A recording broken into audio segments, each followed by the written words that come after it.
Welcome to Concept Being the podcast, where the intention is well, but let's be for real. Life gets a little chaotic, and so do we. And that's totally fine. It's fine. You're fine. I'm fine. We're literally fine. And we're all about finding the balance while staying honest with health, wellness, and all the juicy topics that matter. Hi, everyone. Welcome back to Concept Being the podcast, where the intention is well.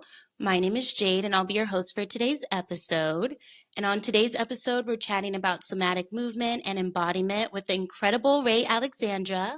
Rae Alexandra is a somatic movement and embodiment coach, as well as the founder of Golden Sun Somatic Yoga, a space where intuitive movement meets deep body awareness in an accessible online environment.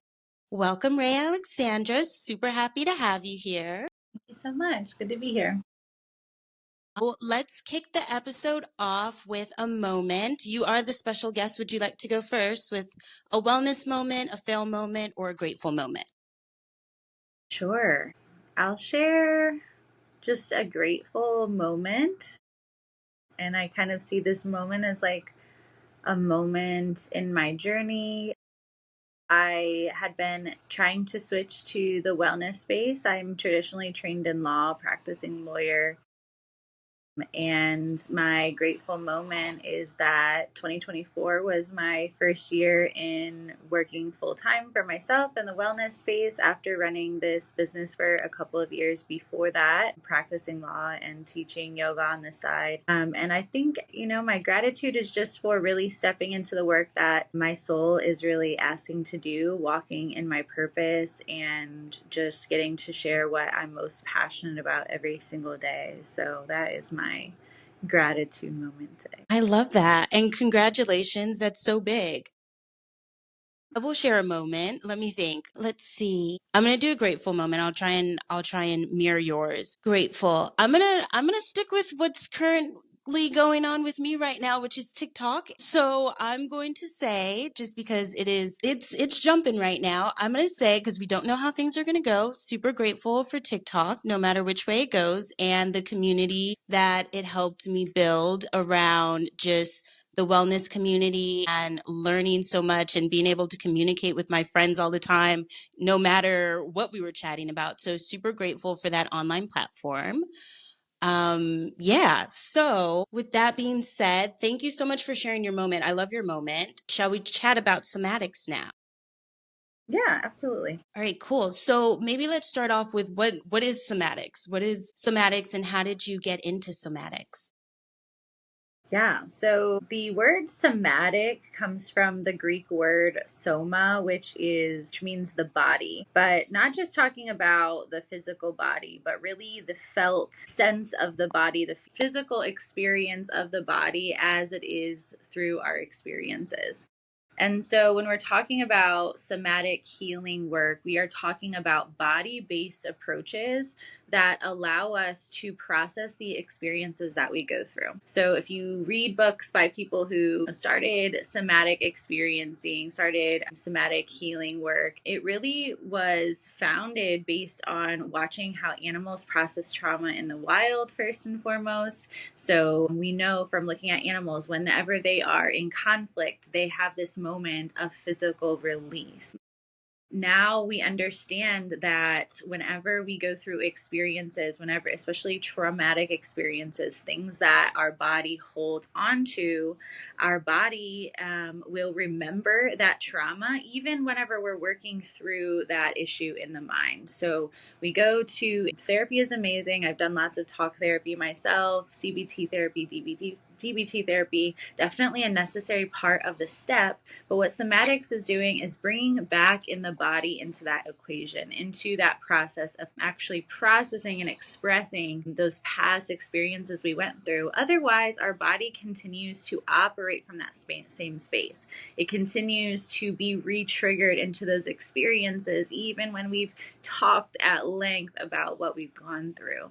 So, as a somatic healing practitioner, my job is really helping people establish that connection of their mind and body, relating to their body, getting used to acknowledging the signals that are being put forth, acknowledging how their emotions actually physically express in the body, and actually processing those past experiences through movement, through breath work, through dance, through all of these body based tools so that we can actually feel like we're healing, so that we can move past those patterns that are stuck in the body. So that's lots of words, but that basically is the general overview of the somatic work I do.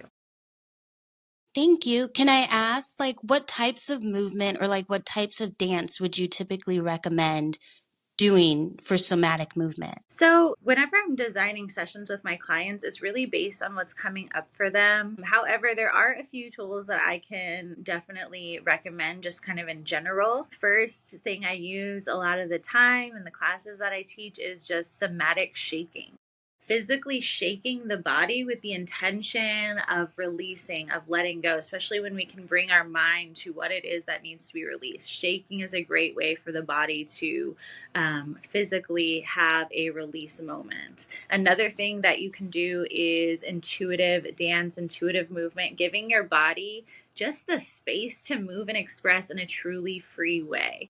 Ecstatic dance is great for this, but often we don't allow ourselves that space to really move without being performative. We're told that dancing needs to look a certain way. And so a lot of what I do is, guiding my clients through really getting past what's ever in their mind, closing down their eyes and moving from how feels good within. How is our body asking to move, asking to express?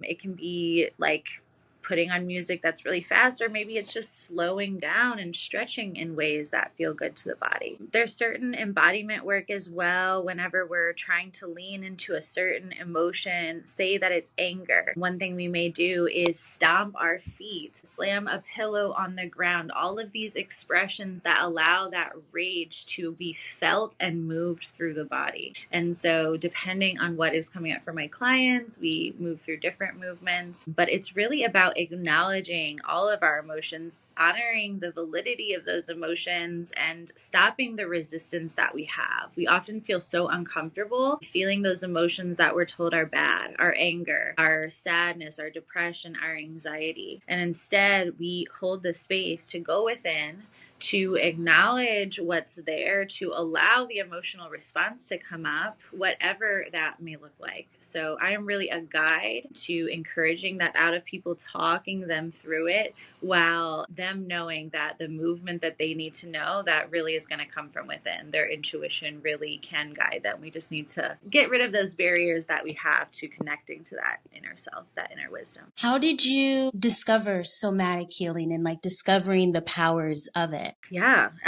So honestly, it came to me through my own healing journey. I guess the first really somatic practice I ever had was yoga. And yoga is a somatic practice in itself because it is a body-based practice, right? But not every yoga class is a somatic yoga class. And so even though I had yoga as part of my life since I was 18 years old, I'm 32 now. So we're 14 years in about to my yoga journey. But I realized way later, way after I was going through my own experiences in my 20s, I had gone through some experiences I needed to heal from, one of which was an abusive relationship that was, about 4 years of my life in my 20s that were a really dark, hard time for me. I lost a lot of myself in that, and emerging from that situation, I was just looking to heal.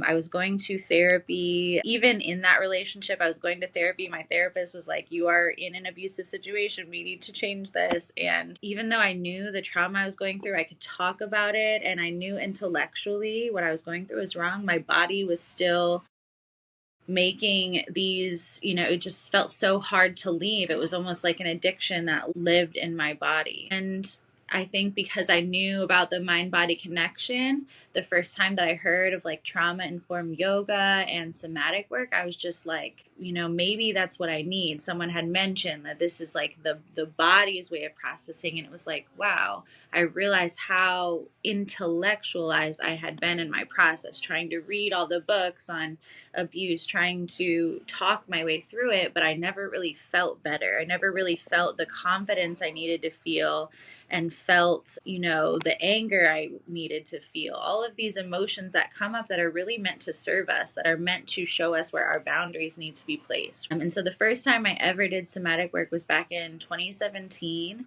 And it was like a somatic like healing dance that I was going to, also practicing law at the same time, and we were dancing to express how we felt internally, really close to the work that I do now. And I was so surprised because where I had usually had a blockage to like crying, I was just breaking down and sobbing at the end. And it just clicked for me. Wow, this is where I'm at. And I had already wanted to teach yoga and things like that, and did go on to get my yoga teacher certification first when I was in wellness. But later on, I knew that it was beyond just yoga for me, that I really wanted to help other people go on this journey within themselves to understand their deeper emotions and that the impact that has on their body, how they show up in the world, even the way that they stand, their posture, things like that. And so after I did my yoga certification, I was still practicing law full time. I stumbled upon a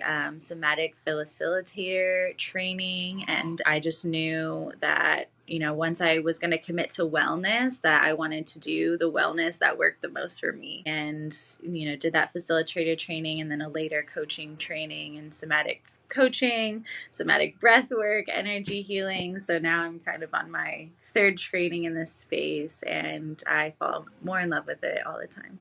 You mentioned that yoga and somatics are different. I believe you said like somatics is, well, maybe I'm getting it mixed up, but like somatics is yoga or yoga is somatics, but like they don't go hand in hand, right? Like they're different. What Yeah, is yoga is a somatic practice okay? in that yoga is like a body-based healing modality, but somatics is beyond just yoga. Really, the purpose of yoga is to, prepare the body in alignment for sitting in deeper meditation. It's really specific to, Eastern traditions and a somatic practice in itself. But when we're talking about somatic healing work, we may, combine some of the wisdom from yoga, some of those movements from yoga, but our intention is to understand our inner selves, use movement and that mind body connection as a window into what is going on internally. So, beyond just preparing for meditation and traditional yoga in that sense, it is movement practices that are meant to process, heal, embody all of those experiences that we've gone through, so that we can learn to lean in to those emotions, use our emotions as guides, as tools, have a really deep connection to our inner world, our inner self, and learn to embody all of the experiences we go through rather than pushing away sides of ourselves or pushing away these human experiences we have. We learn really healthy ways in order to express and process those traumas. Thank you for explaining that. What is the difference then between somatics? A lot of people use like fitness to get out a lot of their energy. What is the difference between somatics and like a traditional fitness routine? Yeah. So I would say that somatic movement is really just a lot more intentional in drawing out the emotions that we tend to repress. Someone going on a jog to, it's still considered a somatic, I guess, practice if we were to go for a run with the intention of letting that energy leave the body. In itself, that is, a somatic movement because we're bringing that intention of processing some emotion, of releasing some emotion through our movement. But a somatic movement practice is going to be a little different because it's really going to be intentional about drawing out, about feeling into each part of our movement. We are A lot of the time going to have our eyes closed down. We are going to notice how this movement causes the emotion to begin arising and expressing through the body. Say that we're trying to do a practice to let go of self-doubt and stand in confidence.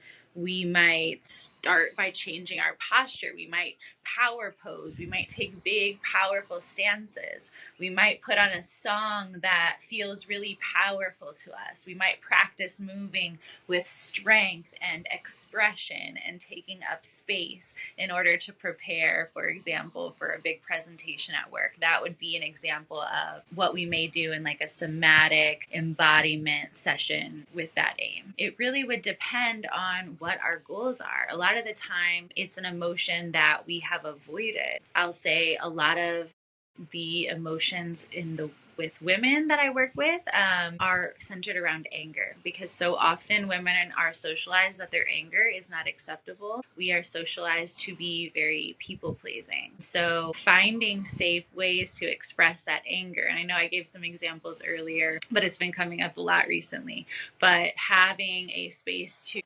incorporate breath, maybe an empowering breath of fire, something that raises that energy, allows it to circulate, feels really powerful and releasing to the body.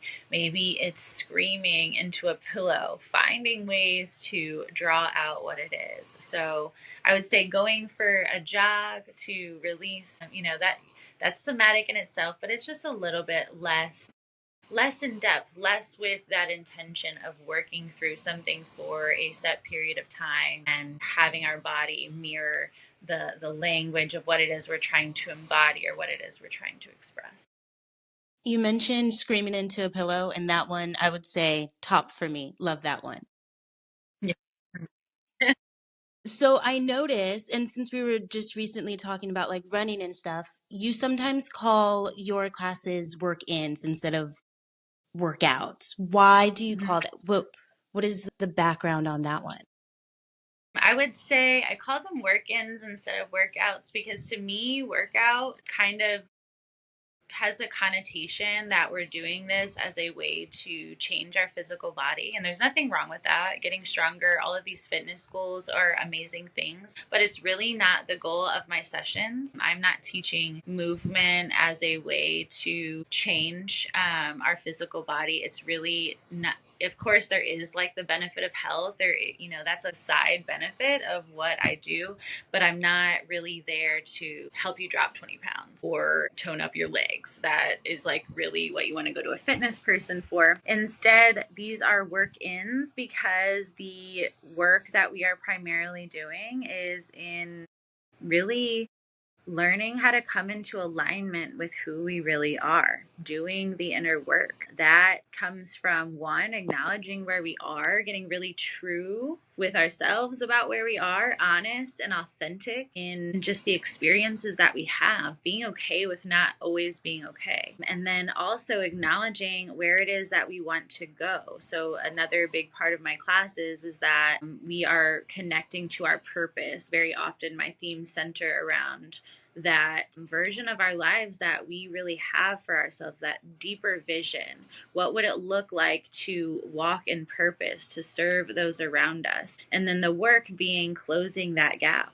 What needs to change right now? What are the things that need to fall off in our lives that are no longer aligned? The relationships, the roles, to close that gap, to get closer to that person that we want to be. And that comes through acknowledging all of who we are, being able to accept all of our experiences and use them to our strength, to realize that they become our power on our journey. So yeah, it's inner work more than it is outer work.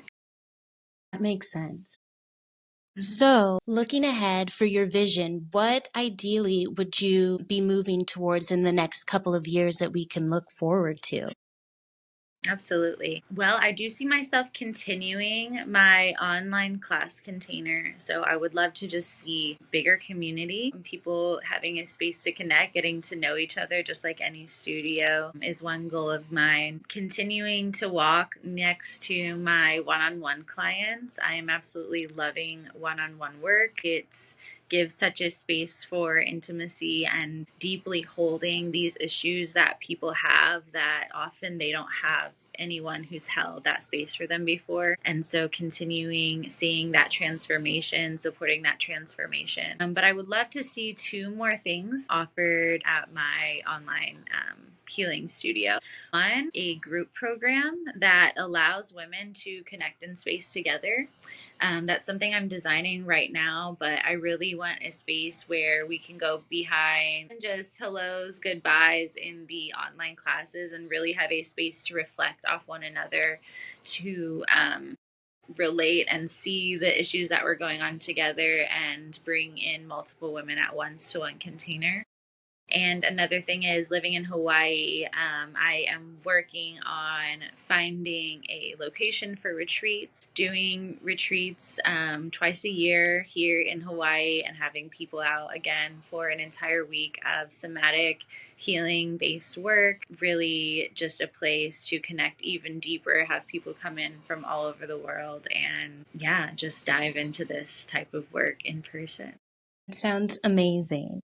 Yeah, that sounds amazing. And I think being in Hawaii doing healing work, it just feels like alignment. So I'm looking forward to seeing how that goes. And like, listen, I might pull up to Hawaii. Okay. So, so I want to move into our next portion, which is myth or fact. So I'm just going to ask you a couple of questions. You can say them, you can say your answers as like a quick yes or no, or if you want to, you can give a little bit more description behind your answer.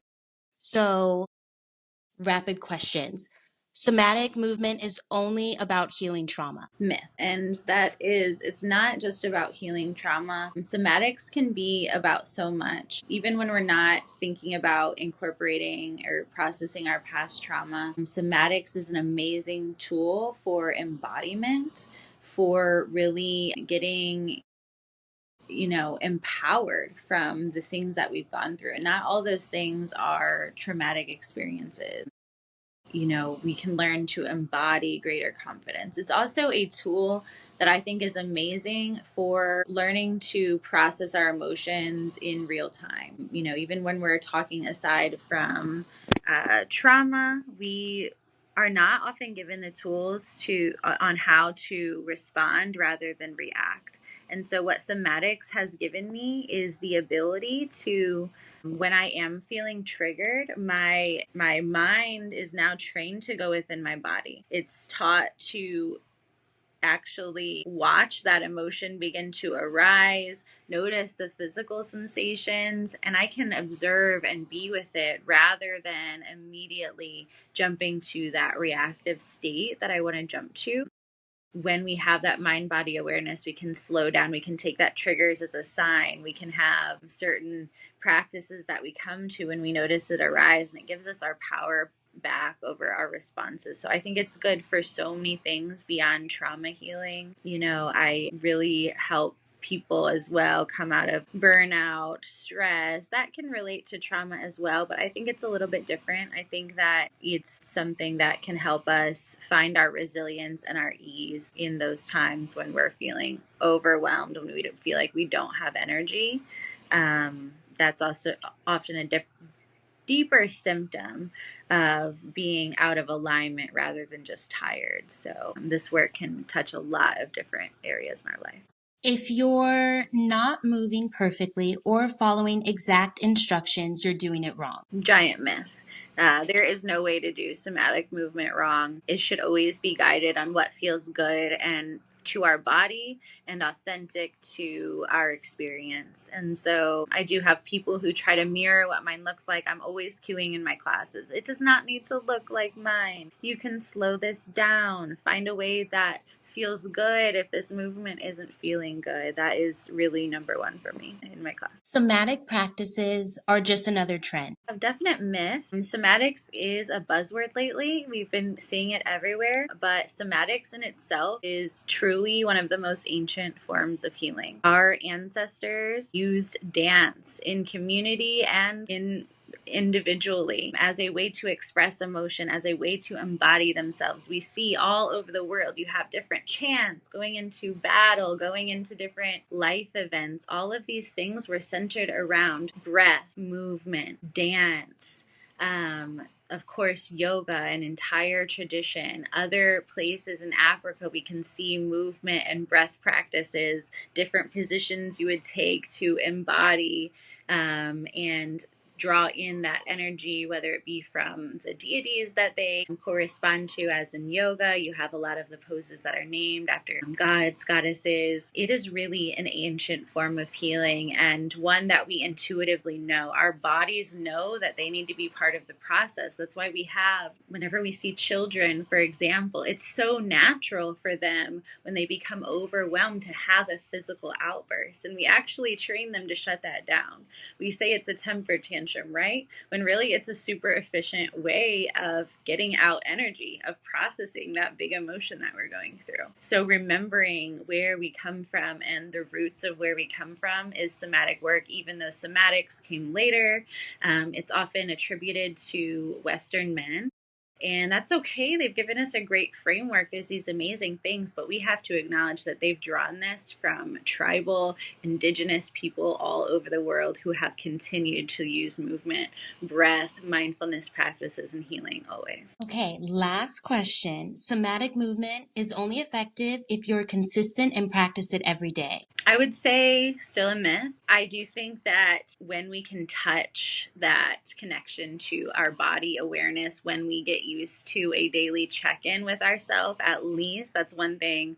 If I'm working one-on-one with someone, bare minimum, 5 minutes in the morning of just scanning the body, of establishing that connection to their body first, getting used to listening to that voice is really incredibly helpful. However, I don't think you need a full movement practice every day, and I don't think it's realistic to expect it every day. And I think that even one powerful session, when someone is able to change their mindset about how movement impacts their mental state, how movement can help them process, can have a really big impact later on. Even if they're not doing it all the time, it still can be really beneficial knowledge to have. Good to know. Okay, thank you so much. I've learned so much from listening to you. Thank you for sharing all of your knowledge with us. Before we wrap things up, where can people follow you or be able to take one-on-one courses with you? Yeah, absolutely. So my biggest platform is on Instagram at Golden Sun Somatic Healing. And for coaching and my online classes, you can find it all on my online studio, www.goldensunsomatic.healing.com. If you go to the menu, you should be able to find the movement studio, as well as where to sign up for a free coaching call with me. I do offer free first calls, so that's open to anyone who hears this, who is feeling called to dive in a little bit deeper and see what it would be like to work one-on-one together. Amazing. Thank you so much. Thank you again for sharing. So grateful that we could have this conversation. And thank you everyone for listening. With that being said, we hope that you have a good day or a good night, and we hope that you are well. Bye. Thank you so much, Jade.